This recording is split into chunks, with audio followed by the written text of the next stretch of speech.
Thanks for joining us today. So today we're going to cover a topic on immune health. Feels appropriate as we're sliding into fall, leading into winter, when we all talk it to be the so-called flu season. Cold and flu season is upon us. Yeah. So I was just reading a little thing today, and I thought it was, I like the take on it. So cold and flu season is just something we call it, but it's not really like the cold and flu is not in season. What's going on is we have increased sugar intake, lack of outdoor sunshine, nutrient deficiencies, less movement, increased stress, and less than ideal lifestyle habits. Oh, that's year round. That are the season, and it makes us more susceptible to getting sick.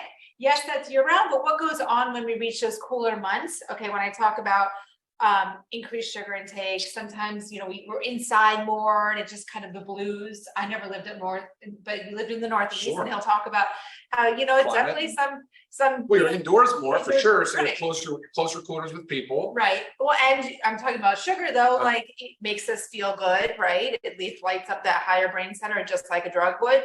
Well, there you go. So we're having more sugar, we're less time outside, decreased sunlight, I mean less movement, because maybe we don't want to go outside and go for a walk or a run, or, you know, just because we don't want to be cold or rainy or whatnot. So all of those things in the so-called cold and flu season are what really makes us more susceptible to getting sick and disease and infection. So the most important thing is keeping our immune system healthy year round. And that's what we really want to talk to you about today, because it's not just something that you're supposed to target yourself and load your body for when that season comes or it approaches. This has to be a balance of year round. We have to take care of our bodies. How do we do that? It's really maintaining adequate amounts of vitamins and minerals. It's very common that we hear of vitamin C and zinc. Those are wonderful, but there are so many more vitamins and minerals that really help support our immune system, such as vitamin A, the Bs, B6, B12, folate, yes, vitamin C, vitamin D, big player, E, K, copper, iodine, iron, magnesium, selenium, I mean, zinc, of course. It's a whole big list. So you can get all of that by supplementation year round. And like we say, how our supplements are designed to take every single day to supplement like a healthy diet and lifestyle, like that is key to it. It's doing this all the time. All of this will decrease our susceptibility to infections. On top of that, it's making healthy lifestyle choices, nutrient dense, balanced diet, regular supplementation, getting enough sleep, reducing stress. So really working hard on bringing that stress level down. And sometimes those yucky weather months can increase that stress level. So just working on ways to reduce the stress. Yeah, those are basically lifestyle. Did I say sleep? I think I said you sleep. Definitely said sleep.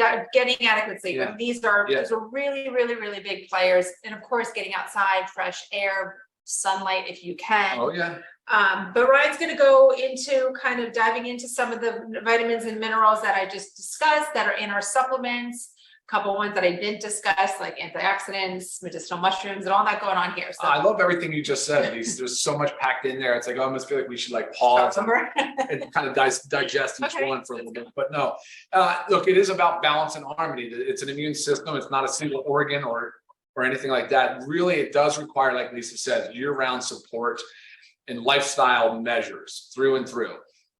Quick note though, as we age though, elderly populations have a little bit harder time. We see that in their immune response. We see that to vaccines. We see a number of different things happening in the in the elderly population, which requires a special attention. It requires, of course, more food, it typically a lot of times has to do also with inadequate nutrition. There's a lot of micronutrient deficiencies, so vitamins and minerals, like you mentioned, in our elderly population. And lack of movement as we age. Lack of movement, lack of socialization, and there's a lot of different things going on there. But there's something about the harmony and balance that I want to highlight. And when we talk about immune health, there's an acute response, there's a chronic response, but really it's something that a lot of people ask about, and it's autoimmune disorders, autoimmune diseases. We're seeing a huge increase in it in our population. It's almost an epidemic. It really is becoming a lot of people are suffering from things like, well, diabetes, type 1 diabetes mellitus. You have psoriasis, rheumatoid arthritis. You have a lot of these different diseases that are showing up, and it's a function of, we're not exactly sure what the cause is, but it's a function of an elevated immune response. And what is it? So what your body actually does is your immune response is it attacks its own. It's its own tissues, Yeah. its own tissues. Yeah, it They're doesn't already the recognition, there's something wrong with the recognition, whether it's a virus, whether it's a bacteria, whether it was medication or some type of toxin, some environmental exposure, something had triggered the body to be put on this heightened response and not recognize normal healthy tissue. And instead they confuse it for disease. So there's a lot of challenges with that, but it does show you some things though. We need to be careful with supplementation. Lisa brought up a good point. Being consistent year round is the most important thing, because if you're all of a sudden trying to supercharge your immune response, that actually could do more harm in that patient population. It's not ideal for them. But again, maintaining all of the support mechanisms to increase our body's immune response, that is the right way to handle it, for sure, for sure. All right, so real quick primer on our immune system, which I think is super important. We do really basically have two types of systems going on. There's an innate and an adaptive. The innate is just what our body, natural immunity, it's just what our body possesses. Whereas the adaptive is really a lot of functions going on there in response to a pathogen. So a pathogen is just anything that's causing this, can cause disease. It's a virus, a bacteria, it could be a parasite, it could be a fungi. So these are the types of things that when they come into the body, they possess a specific antigen. And the antigen is just a small protein. You might remember, like with COVID, they talked about the spike protein. You know, so a virus can have a notable antigen or a protein that the body recognizes and has this adaptive immunity response to. So all of a sudden it's firing up their B cells, their T cells, it's recruiting other inflammatory mediators, things to attack the infection and neutralize it and get rid of it. So, you know, obviously supporting our immune system is of the most important thing that we can do, but recognizing that this system is in place and trusting in it. And I want to let people know that I firmly believe that socialization is the best thing that we can do for our immune response in a way, because we're exposing ourselves to a lot of these pathogens. Now, I'm definitely not suggesting that we go out and purposely get around people that are sick. That's not what I'm saying.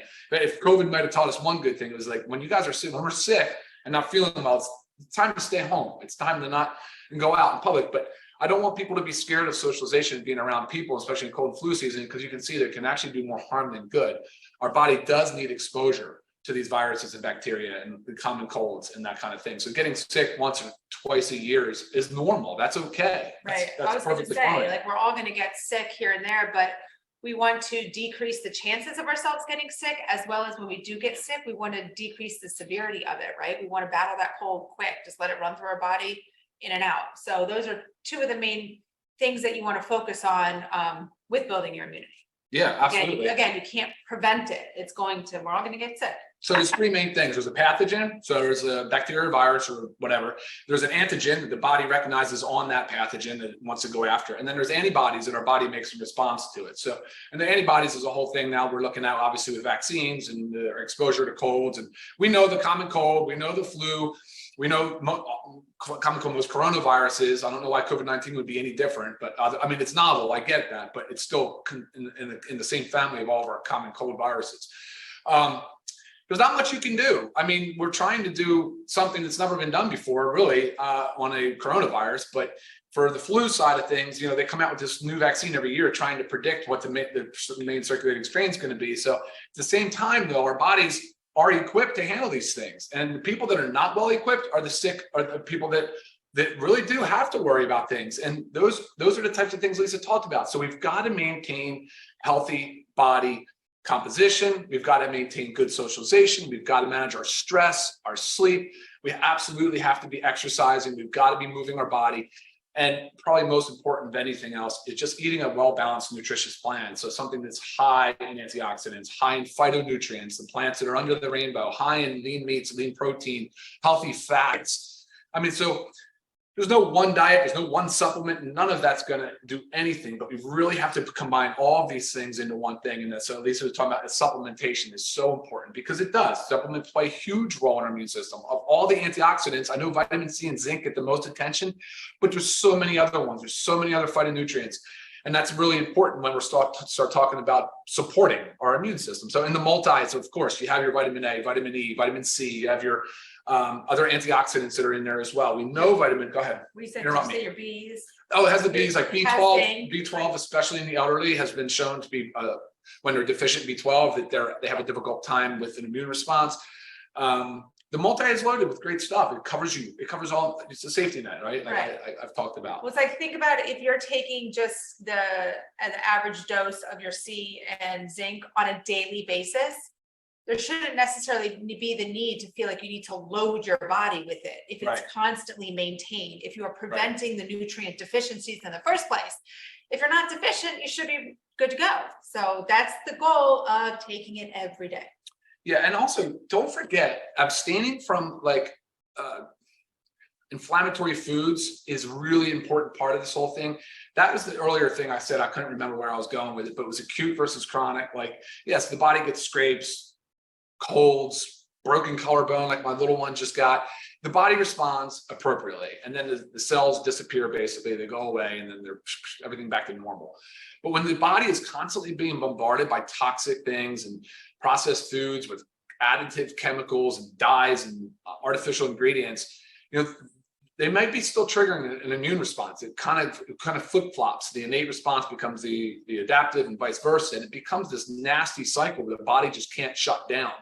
And that chronic immune response is so persistently elevated. And the problem with that is our chronic inflammation. Just gonna say, yep. All that inflammation hurts. It's painful.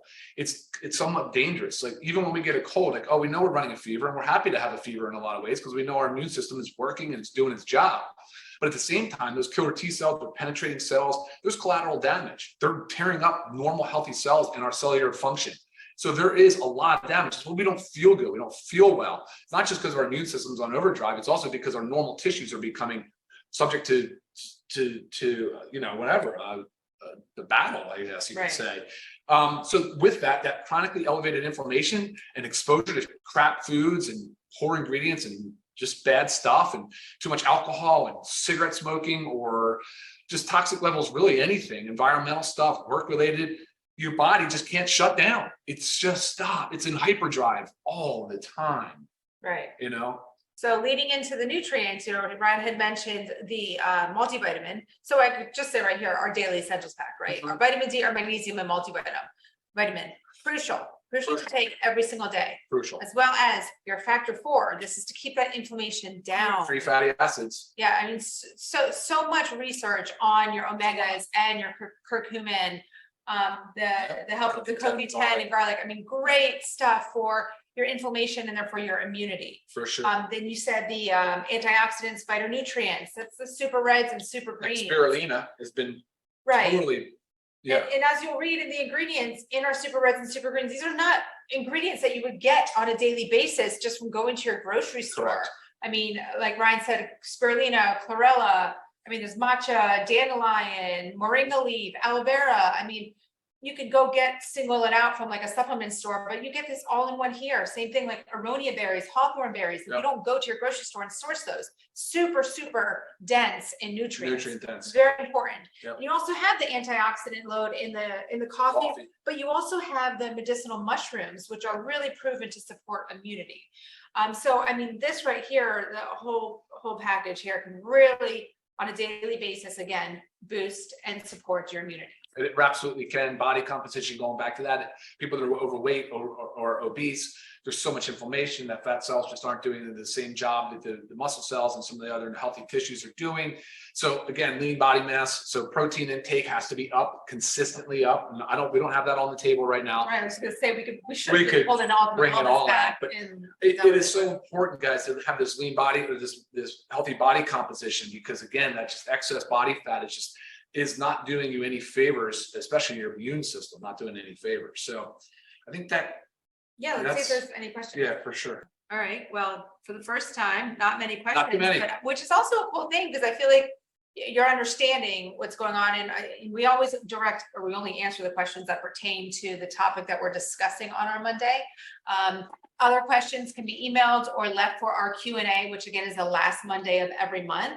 But just remembering, guys, the importance of keeping your immune system strong and knowing that it's really shouldn't be focused on just the cold and flu season. This is a year-long thing that we need to take care of our body to prevent things when we're at a heightened risk for cold and flu, right? Our bodies are strong and they're equipped and they're ready to attack it. I think that's it, Lisa. Yeah. We did good. 15 minutes is what our goal is. Awesome. I like it. All right, guys. So let us know if you have any questions. You know, you can email us. But thank you so much for coming in today and watching our Zoom on immune health. We'll see you next time. All right, bye guys. Take See ya. care.